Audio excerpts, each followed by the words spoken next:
오늘 마가복음 12장 28절부터 34절까지 말씀을 통해서 배우고 아는 대로 사는 것, 이 제목으로 말씀을 함께 나눕니다. 우리가 우리 일생을 살면서 많은 것을 배우지 않습니까? 어린아이 때부터 부모에게 먼저 배우고 또 유치원에, 학교에, 그리고 또 사회에서도 많은 것을 배웁니다.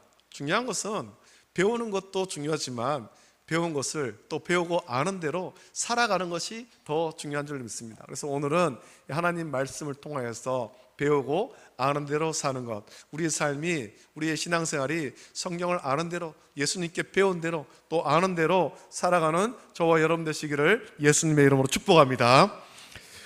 사람은 해야 할 몇 가지의 일이 있을 때, 여러 가지의 일이 있을 때 이 일을 어떻게 하면 좋을까에 대한 우선순위를 정합니다. 어느 것을 먼저 할까? 우선순위를 정하죠. 나름대로 우선순위를 정해서 급한 것 먼저, 그렇게 또 중요한 것 먼저 하기를 마련입니다. 비교적 쉽거나 중요도가 낮은 일은 나중에 하거나 혹은 아주 중요하지 않으면 이거 하지 않고 넘어가는 때도 우리는 있습니다. 이런 모습을 가장 잘 볼 수 있는 것은 학생들이 학교에서 시험을 앞두고 있을 때를 볼 수가 있죠. 시험을 앞두고 학생들은 중요한 과목, 비중을 많이 차지하는 그런 과목을 집중적으로 공부합니다. 학생들을 평가할 때 비중이 많이 차지하는 것, 여기에 더 많은 시간을 할애하죠. 보편적으로 보면은 중고등학교 시절 같은 경우에 국어와 영어와 수학일 것입니다. 여기에 굉장히 많은 비중을 차지합니다. 그리고 최종적으로 내일 당장 칠 그런 과목을 집중적으로 공부하죠. 내일 중요한 시험이 있는데 내일 칠 과목을 공부 안 하고 내일 모레 칠 과목을 공부하고 있다. 이거는 좀 엉뚱한 일이에요. 내일 치는 게 중요하잖아요. 내일 칠 걸 지금 공부해야 되죠. 그런데 그렇게 시험을 치는 과목 중에 비중이 낮은 과목이 과연 있겠습니까? 모두가 성적에 포함이 되는데 소홀히 해도 되는 그런 과목은 사실 없습니다. 하나님은 이스라엘 백성을 택했습니다. 세상 많고 많은 민족들 가운데 이스라엘 자손을 택하시죠. 아브라함을 택하여 부르셨습니다. 그리고 선민으로 부르시고 이스라엘 백성들을 제사장 나라로 삼으셨습니다. 하나님께서 이스라엘에 복을 주심으로 하나님을 섬기는 자와 나라가 어떤 복을 받는지 그 이스라엘 백성을 통해서, 이스라엘 민족을 통해서 세계 모든 민족에게 보여주시기를 원한 것이었습니다. 하나님을 섬기는 제사장 나라, 이스라엘 나라, 그들만 구원하는 것이 아니라 그들이 하나님을 섬기는 것을 통해서 하나님이 이 민족에게, 이 나라에 어떤 복을 주시는가 세계 모든 나라와 민족이 보고 깨닫기를 원하신 것입니다. 이스라엘이 본격적으로 민족을 형성하고 나라를 형성한 것은 출애굽한 이후에야 형성되죠. 요셉이 애굽으로 들어갈 때, 야곱이 애굽으로 들어갈 때는 70여 명에 불과했습니다만, 한 가문이었습니다만 애굽에서 430년을 사는 동안 그들은 큰 민족이 되었습니다. 비록 노예로 살았지만 큰 민족이 되죠. 그리고 하나님의 은혜로 드디어 출애굽하고 한 민족으로 가나안에 들어가서 한 나라, 하나님을 섬기는 나라를 형성하며 살아야 되는데, 하나님께서 그들에게 하나님의 백성으로서 마땅히 지켜야 될 법을 주시기로 했습니다. 그것이 시내산에서 모세를 통해 주신 십계명입니다. 십계명으로 대표되는 율법, 하나님의 말씀을 줬죠. 이스라엘 백성은 하나님께서 주신 10가지의 계명, 이 십계명을 비롯해서 율법을 잘 지켜야 했습니다. 하나님 백성으로서 이렇게 살아야 된다라고 주신 법이기 때문이죠. 십계명을 비롯한 율법은 하나님 백성으로서 세상에서 하나님을 섬기지 않는, 하나님을 모르는 이방 족속과 구별되도록 주신 법입니다. 우리가 하나님을 섬길 때 하나님 백성이라면 하나님의 말씀, 이런 법을 지키며 살아야 된다. 너희가 이런 법을 지키며 거룩하게 구별되어야 된다라고 하나님께서 주신 법입니다. 여러분, 십계명은 우리가 잘 알다시피 총 10개의 계명으로 되어 있습니다. 그렇다면 이렇게 10개의 계명 중에 가장 크고 가장 중요한 계명은 무엇이겠습니까? 10가지가 있는데 무엇이 가장 중요하냐라는 거죠. 오늘 본문에 예수님과 서기관의 대화를 통해 살펴보기를 원합니다. 오늘 본문 보니까 한 서기관이 예수님께 나와 묻습니다. 예수님, 하나님께서 우리에게 10가지의 계명을 주셨는데 모든 계명 중에 첫째 되는 계명이 무엇입니까? 어떤 계명이 가장 큰 계명입니까? 라고 예수님께 물었습니다. 과연 이 10가지의 계명 중에 어떤 계명이 가장 크고 가장 중요한 계명이겠습니까? 우리는 이 질문 앞에 10계명의 구조를 살펴봐야 됩니다. 우리는 10계명의 구조에 대한 말씀을 참 많이 들었죠. 10계명은 크게 두 부분으로 나눠져 있지 않습니까? 수직과 수평의 계명이 있습니다. 하나님과의 관련된 계명, 그리고 하나님 백성으로서 이웃과 관련된 계명이 있습니다. 먼저 1계명부터 4계명까지는 수직적인 계명, 하나님과의 관계에서의 계명입니다.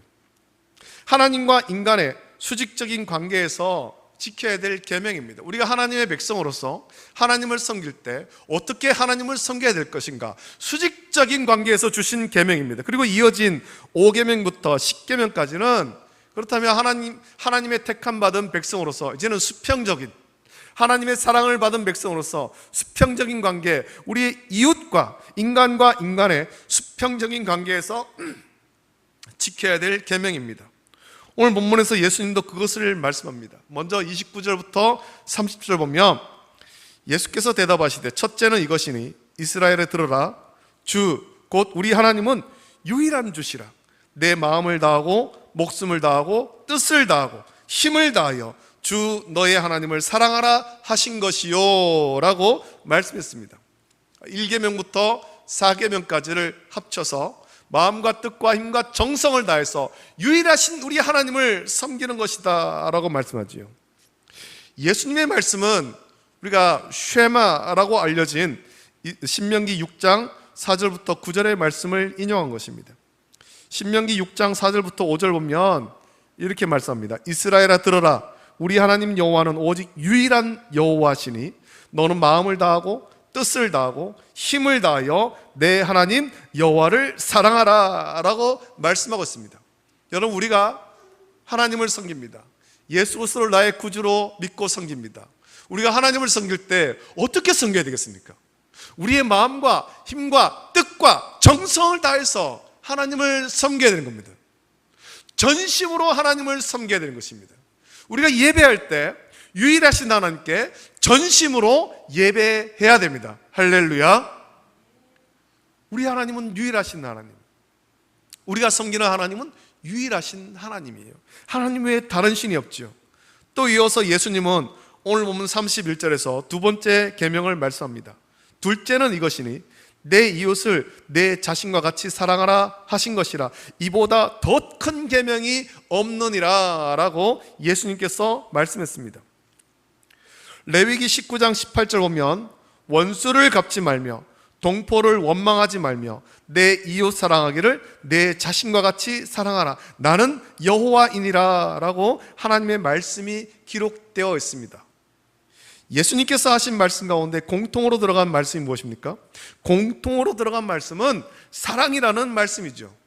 전심으로 하나님을 사랑하고 그 하나님의 사랑받은 하나님의 백성이 이제는 하나님의 사랑을 본받아서 내 형제 자매를 내 자신과 같이 사랑하는 것입니다.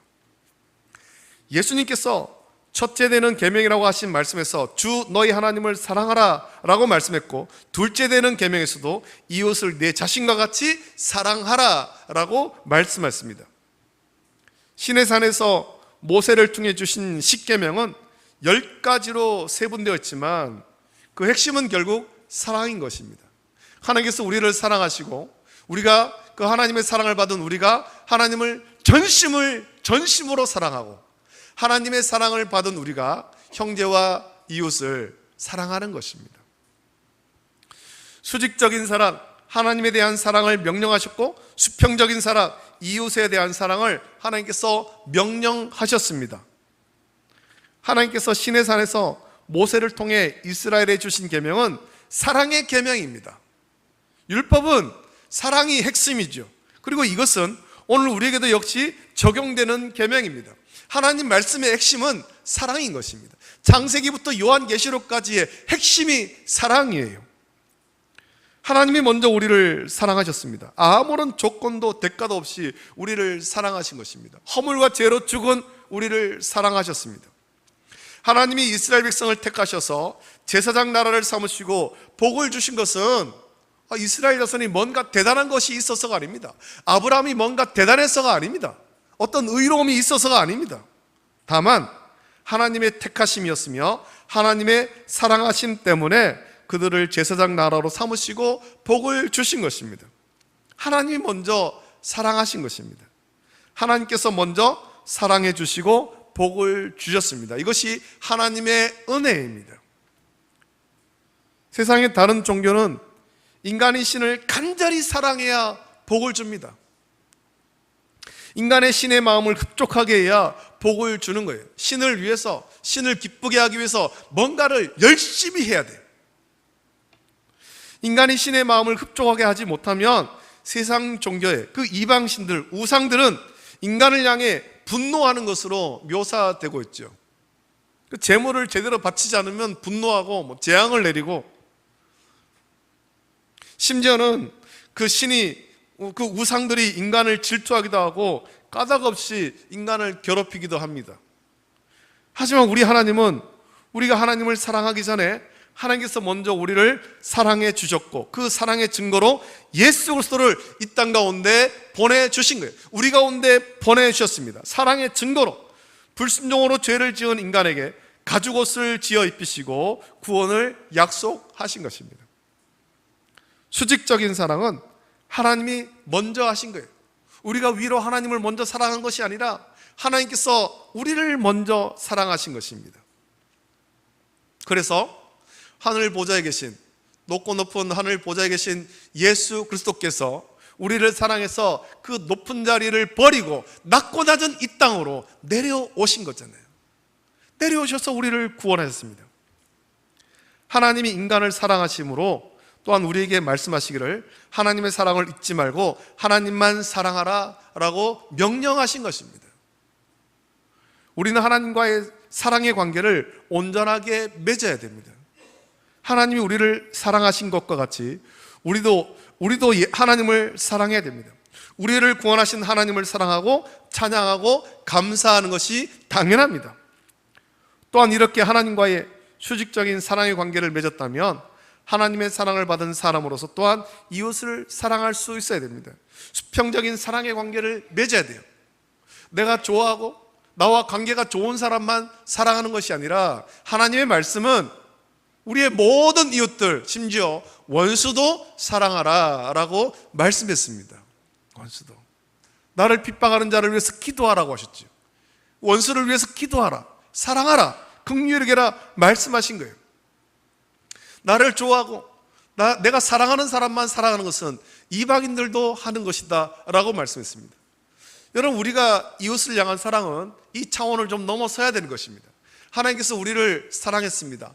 허물과 죄로 죽은, 죄로 하나님과 원수가 되었지만 우리를 사랑했습니다. 이 사랑을 받았다면 우리의 사랑은 세상의 이웃을 향한 사랑과는 차원이 달라야 되는 겁니다. 더 이것을 뛰어넘어야 되죠. 원수도 사랑해야 됩니다. 나를 핍박하는 자를 위해서 기도하고 그들을 사랑하고 긍휼히 여겨야 되는 것입니다. 여러분, 수평적인 사랑의 관계, 하나님께서 말씀하신 이 사랑의 관계가 온전히 맺어진다면 우리 가운데 분쟁과 다툼과 시기와 질투는 사라질 것입니다. 왜냐하면 사랑하기 때문입니다.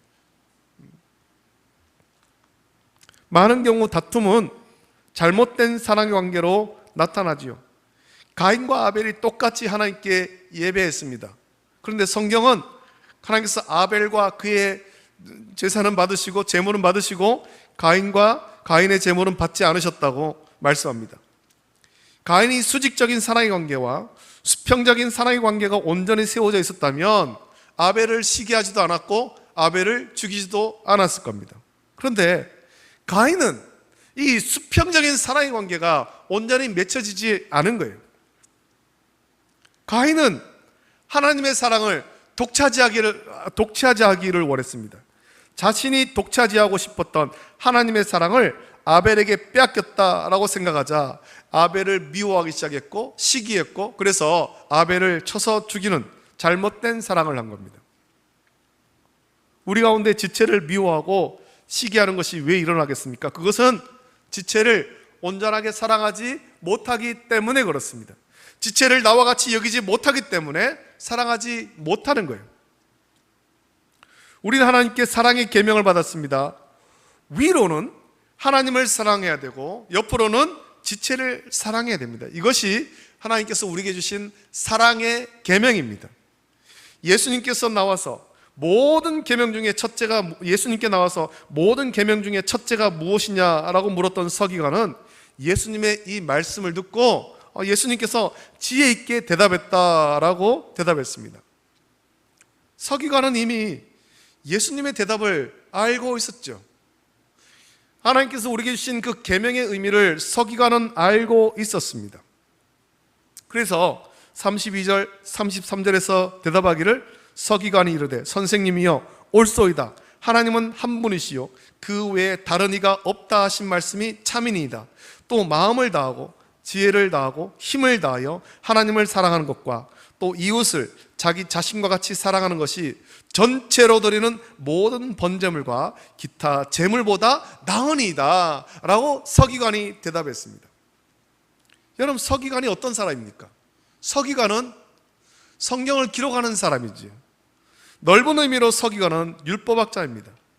바벨론 포로기 시대에 등장하기 시작해서 구약 성경을 선별해서 확정한 사람들입니다.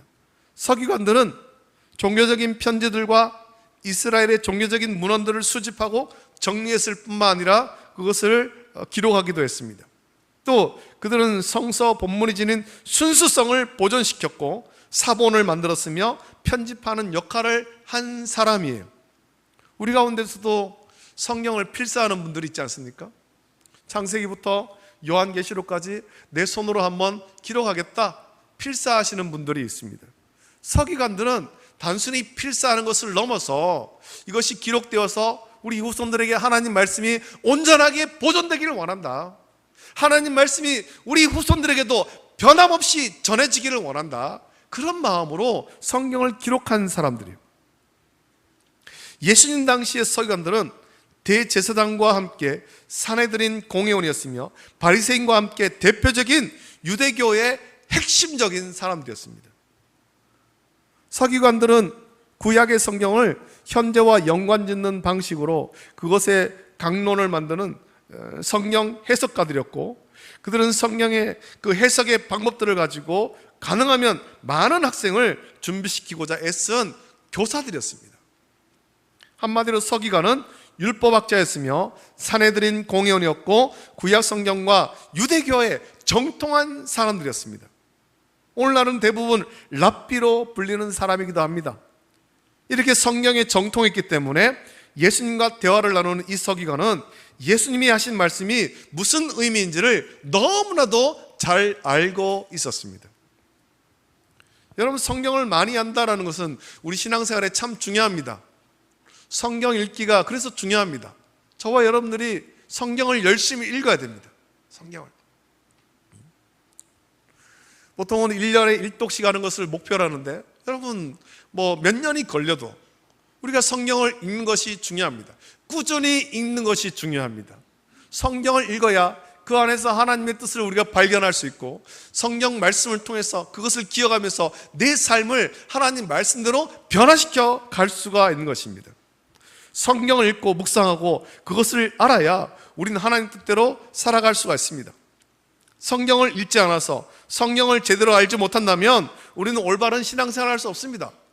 일주일에 한 번 혹은 두세 번 교회에 나와서 예배한다고 우리 신앙생활이 온전해지는 것이 아니에요. 그것만으로 충분하지가 않죠. 하나님과의 교제가 필요한 것입니다. 성경을 읽고 기도하고 찬송하고 경건생활하면서 하나님과의 친밀한 교제를 여러분 계속해서 가져야 됩니다. 그 중에 성경 읽기가 그래서 중요한 것입니다. 예수님은 성경을 올바르게 이해하고 있는 이 서기관을 칭찬했습니다. 예수님의 말씀을 바르게 이해하고 지혜롭게 대답하는 것을 보시면서 한 가지 말씀하시는데 아주 중요한 말씀하십니다. 내가 하나님의 나라에서 멀지 않도다라고 칭찬했습니다. 여러분, 이 말씀의 의미를 깊이 묵상하십시오. 멀지 않다 했습니다. 하나님 나라에 있다라는 것이 아니라 멀지 않도다. 우리도 이 서기관과 같이 예수님께 칭찬받는 성도가 되기를 예수님의 이름으로 축복합니다. 하나님의 말씀인 성경을 많이 읽고 묵상하여서 바르게 신앙생활해야 됩니다. 예수님은 이 서기관에게 하나님의 나라에서 멀지 않도다, 다시 말하면 아직 하나님 나라에 들어가지는 못했지만 가깝다, 아주 가깝다라고 말씀했습니다. 예수님의 이 말씀은 우리에게 한 가지를 말씀해 줍니다. 그것은 아는 것을 넘어서 순종하라는 겁니다. 아는 것을 넘어서 그 말씀대로 살아가라라는 겁니다. 저와 여러분들도 마찬가지입니다. 예배하고 성경을 읽으며 일평생 신앙생활하면서 우리가 성경을 참 많이 알긴 합니다. 그런데 아는 것에서 멈춰서는 안 되는 거지요. 그 아는 말씀, 배우고 아는 대로 살아가야 되는 겁니다. 우리의 삶이 변화되어야 됩니다. 성령을 의지해서 말씀대로 변화되어야 됩니다. 우리가 이 십계명에 말씀합니다. 전심으로 하나님을 사랑하고 또 내 이웃을 내 자신과 같이 사랑하라. 이 말씀을 많이 들어서 잘 압니다. 중요한 것은 아는 것으로 그치는 것이 아니라 그 말씀대로 살아가야 되는 거예요. 힘들고 어려워도 그 말씀대로 살아가야 되는 것입니다.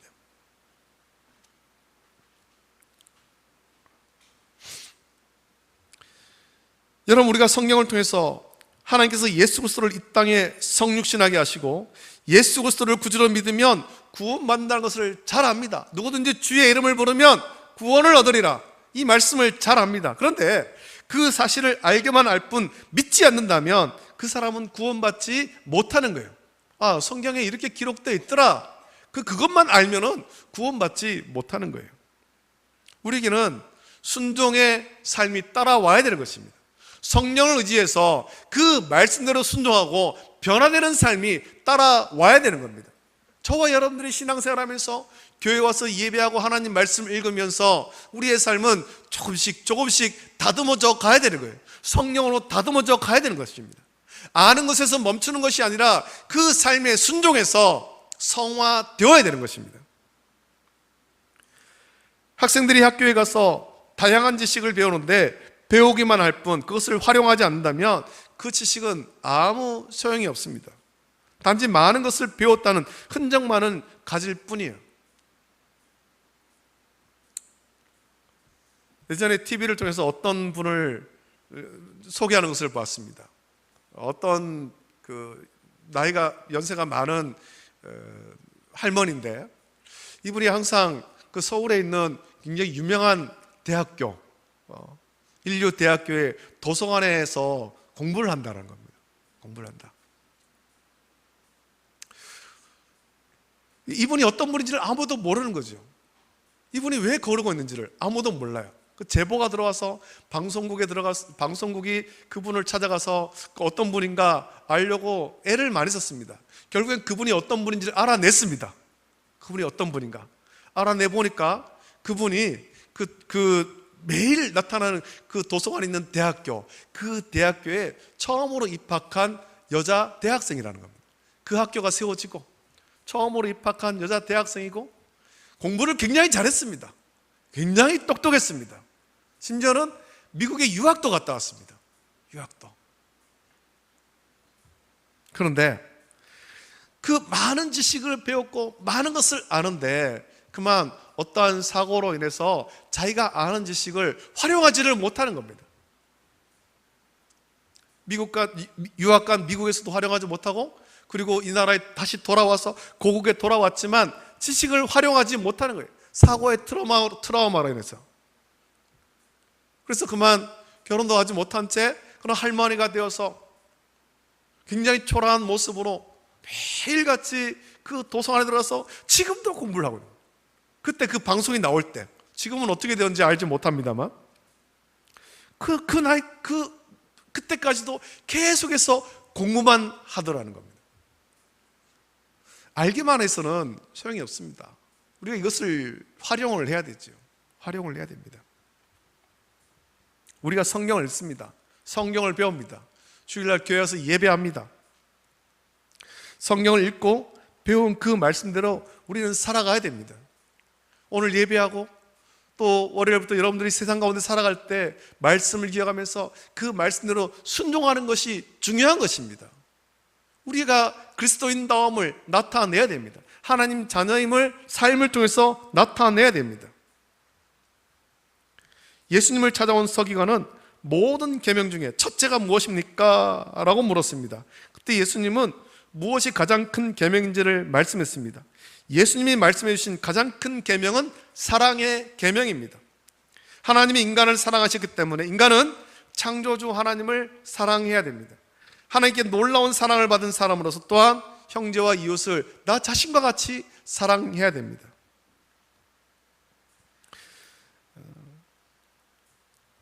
여러분, 현재 우리가 사용하는 컴퓨터의 운영체제는 대부분 미국에 있는 마이크로소프트라는 회사에서 만든 윈도우라는 프로그램을 사용하죠. 이것을 처음 만든 사람은 빌 게이츠라는 사람입니다. 빌 게이츠는 자기 집의 허름한 창고에서 이것을 개발했고 세상에 소개했습니다. 그는 컴퓨터를 좋아했고 이것을 많은 사람이 편하게 사용하고 싶지만 누구도 그런 생각만 하고 개발하지 않을 때 빌 게이츠는 그것을 개발했고 결국 세상에 소개해서 세상에서 가장 부유한 사람 중에 하나가 되었습니다. 애플의 창업자인 스티브 잡스도 그랬죠. 좋은 생각만 있다고 성공하는 것이 아닙니다. 생각을 실천해야 되는 것입니다. 시행착오가 있을 수 있지만 시행착오가 생기면 수정하면 되는 거예요. 우리가 말씀대로 살려고 애를 쓸 때 때로는 잘 안 될 때도 있지만 그럴 때는 수정하면 됩니다. 성령을 의지해서 우리를 다듬으면 되는 것입니다. 부정한 것, 잘못된 것을 성령을 의지해서 고치면서 배우고 아는 것을 더 잘 활용해야 되죠. 성화되어 가야 됩니다. 그러면 성공할 수 있습니다. 성공한 기업가도 그렇고 믿음에 성공한 사람도 다 같습니다. 말씀에 순종하고 부족하고 못한 것을 회개하며 말씀대로 순종하며 살려고 끊임없이 성령의 도우심을 구하면 마침내 우리는 믿음에 성공한 사람이 되는 거예요. 하나님께서 우리에게 사랑의 계명을 줬습니다. 그리고 이 사랑의 계명의 실현이 예수 그리스도십니다. 계명에서는 하나님을 사랑하라고 하셨지만 이 수직적 사랑의 관계에서 하나님은 오히려 우리를 사랑하셔서 예수 그리스도를 우리 가운데 보내주셨습니다. 하나님께서 우리를 사랑하신 거예요. 그리고 예수 그리스도를 십자가에 달려 돌아가시게 하시면서 우리를 사랑하셨고 그 사랑을 받은 성도가 또한 지체를 사랑해야 됨을 복음서를 통해서 우리에게 말씀해 주셨습니다. 예수님은 죽기까지 우리를 사랑하신 거예요. 사랑의 계명을 예수님께서 몸소 실천하셨습니다.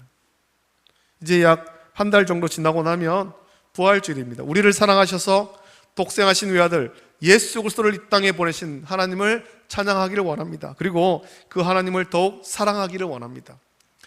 예수님께서는 사랑의 계명을 그 삶을 통해서 우리에게 보여주셨습니다.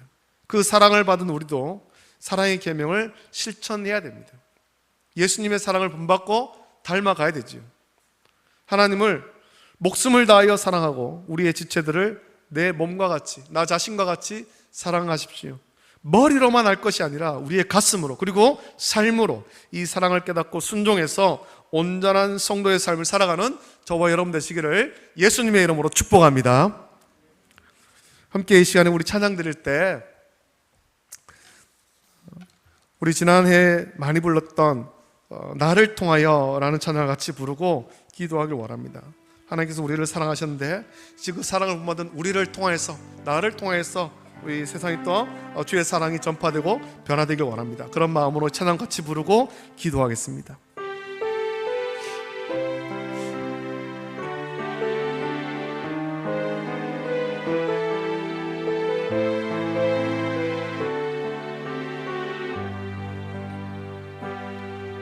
지금 서 있는 이곳에서 높임을 받으소서.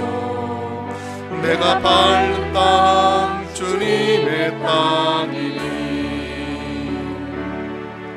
하늘이 주의 이름 높이 올리며 넓은 바다와 주를 노래해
기도하겠습니다. 말씀을 묵상하시면서 같이 기도하기를 원합니다. 우리가 신앙생활하면서 또 때로는 모태신앙으로, 때로는 어릴 때부터, 때로는 수년 전부터 신앙생활하면서 성경을 참 많이 배웠습니다. 성경을 읽기도 하고 많이 배워서 많은 것을 압니다. 그런데 가장 중요한 것은 배워서 아는 것이 아니라 배워서 아는 것을 그대로 순종하며 살아가는 것이죠. 살아가는 것. 성경을 아는 것에서 그칠 것이 아니라 그 말씀대로 살아서 성령을 의지하여서 순종하여서 하나님께 영광 돌리고 하나님을 찬양하는 그런 삶을 살고 온전한 성도의 삶을 살 수 있도록 은혜 주시옵소서. 연약한 우리 가운데 성경에서 은혜를 주시고 다듬어 주시고 시행착오 있을 때 변화시켜 주시옵소서. 간절한 마음으로 같이 기도하시고 우리가 말씀에 순종하여서 인생이 변화되고 가정이 변화되고 교회가 부흥하고 이 땅을 주의 사랑의 복음으로 변화시켜 갈 수 있도록 은혜 베풀어달라고 간절한 마음으로 이 시간에 합심하여서 함께 기도하겠습니다. 거룩하신 아버지 하나님, 사랑과 은혜를 감사합니다. 오늘도 아버지 하나님 우리를 주의 전에 인도하시고 하나님 말씀을 주심을 감사드립니다. 아버지 하나님 주신 말씀을 기억합니다. 아버지 하나님 말씀을 기억하고 말씀을 순종하는 삶을 살 수 있도록 은혜를 풀어 주시옵소서. 아버지여 역사여 주시기를 간절히 소원합니다. 우리가 주의 말씀을 알지만 아버지 하나님 배워서 알지만 말씀에 순종하지 못하여서 아버지 하나님 이렇게 아버지 하나님 교만하게 살아가고 있을 때가 많이 있음을 고백하오니 주여 우리를 불쌍하시고 미리시사 주의 말씀대로 순종하여 아버지 하나님 우리 인생이 변화되고 가정이 변화되고 교회가 부흥하며 주의 사랑의 복음으로 이 땅을 변화시켜 갈 수 있도록 은혜를 베풀어 주시기를 원합니다. 알기는 많이 알지만 순종하지 않아서 아버지 하나님 교만한 자 되지 않도록 주여 은혜를 부어 주시옵소서. 아버지 하나님이시여 성경과 같이 성경을 잘 알고 주님께 칭찬받고 하나님 나라의 온전히 들어가는 하나님께 영광 돌리는 온전한 삶을 살기 원합니다. 우리 찬양과 같이 변화된 성경 말씀에 순종하여서 변화된 우리를 통하여서 하나님께 영광 돌릴 수 있도록 은혜를 베풀어 주시기를 간절히 소원합니다. 아버지 하나님 세상 가운데서의 삶 속에 월요일부터 토요일까지 우리 삶 속에 아버지 하나님 말씀에 순종하는 삶을 살고 믿지 않는 자들에게 아버지 하나님을 나타내는 우리 모든 성도가 되게 하시고 영광 돌리는 우리 모든 성도가 되도록 은혜를 베풀어주시고 삶을 선하게 인도하여 주시옵소서. 감사합니다. 좋으신 아버지 하나님, 사랑과 은혜를 감사드립니다. 오늘도 거룩하고 복되고 영광스러운 주를 허락하시고 하나님 앞에 나와서 예배하게 하심을 감사합니다. 오늘 주신 말씀을 기억합니다. 아버지 하나님, 하나님 백성답게 살라고 세상 가운데 거룩하게 구별된 삶을 살라고 하나님 주신 말씀이 있습니다. 아버지 하나님, 이 말씀의 핵심이 결국엔 사랑이었음을 우리가 기억하기를 원합니다. 우리가 아버지 하나님 성경을 읽고 또 많이 배우고 오랜 신앙생활 속에 이 말씀을 잘 압니다. 배워서 잘 압니다. 그러나 아버지 하나님, 우리가 배워서 아는 것에서만 그칠 때가 많이 있음을 고백합니다. 긍휼을 베풀어 주시옵소서. 이제는 배워서 아는 것에서 그치는 것이 아니라 배워서 아는 그 삶대로 순종하게 하여 주시옵소서. 사랑의 삶을 살길 원합니다. 하나님을 전심으로 사랑하고 형제와 자매를 나 자신과 같이 사랑하고 주의 사랑을 본받고 순종하게 하여 주시옵소서. 하나님이 우리를 먼저 사랑하셔서 독생자 예수 그리스도를 우리 가운데 보내셨고 그 놀라운 사랑을 받았는데 그 사랑을 받은 우리가 형제와 이웃을 사랑하고 또한 더불어 원수까지도 사랑하고 주의 사랑으로 우리의 인생이 변화되고 가정이 변화되고 교회가 부흥하고 이 땅을 변화시켜 갈 수 있도록 은혜로 채워 주시옵소서. 감사합니다.